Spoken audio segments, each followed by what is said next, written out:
കുട്ടികളുടെ exam okay, അത് നമ്മള് ഞങ്ങളുടെ ആവശ്യം എന്താണെന്ന് വെച്ചാൽ ആ കുട്ടികളെ എക്സാം എഴുതുന്നത്. കൊടിസിനിമാര് കിർമാണി മനോജുമാരെയാണ് എക്സാം എഴുതാൻ വേണ്ടി ഉള്ളിൽ കയറ്റിയിരിക്കുന്നത്.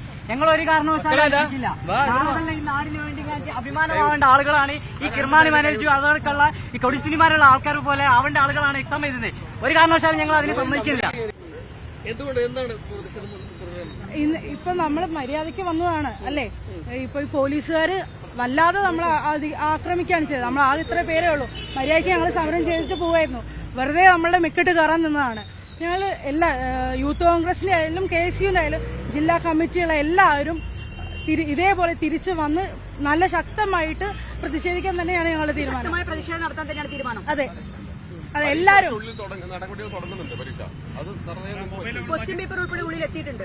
ആയിക്കോട്ടെ, പക്ഷെ നമുക്ക് അതിന്റെ ഉള്ളിൽ ഇത് ജുവനൈൽ ഹോം ആണ്, നമുക്ക് അതിനുള്ളിൽ കയറാൻ പറ്റില്ല. നമുക്ക് അതിന്റേതായിട്ടുള്ള ലോ ഉണ്ട്, അതുകൊണ്ട് തന്നെ നമുക്ക് കയറാൻ പറ്റാത്തതാണ്.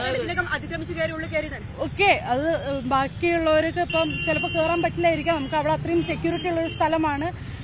കുട്ടികളുടെ എക്സാം ഓക്കെ, അത് നമ്മള് ഞങ്ങളുടെ ആവശ്യം എന്താണെന്ന് വെച്ചാൽ ആ കുട്ടികളെ എക്സാം എഴുതുന്നത്. കൊടിസിനിമാര് കിർമാണി മനോജുമാരെയാണ് എക്സാം എഴുതാൻ വേണ്ടി ഉള്ളിൽ കയറ്റിയിരിക്കുന്നത്. ഞങ്ങൾ ഒരു കാരണവശാലും ഈ നാടിന് വേണ്ടി അഭിമാനമാവേണ്ട ആളുകളാണ് ഈ കിർമാണി മനോജു, അതോടൊക്കെയുള്ള ഈ കൊടിസിനിമാരുള്ള ആൾക്കാർ പോലെ ആവേണ്ട ആളുകളാണ് എക്സാം എഴുതുന്നത്. ഒരു കാരണവശാലും ഞങ്ങൾ അതിന് സമ്മതിക്കില്ല.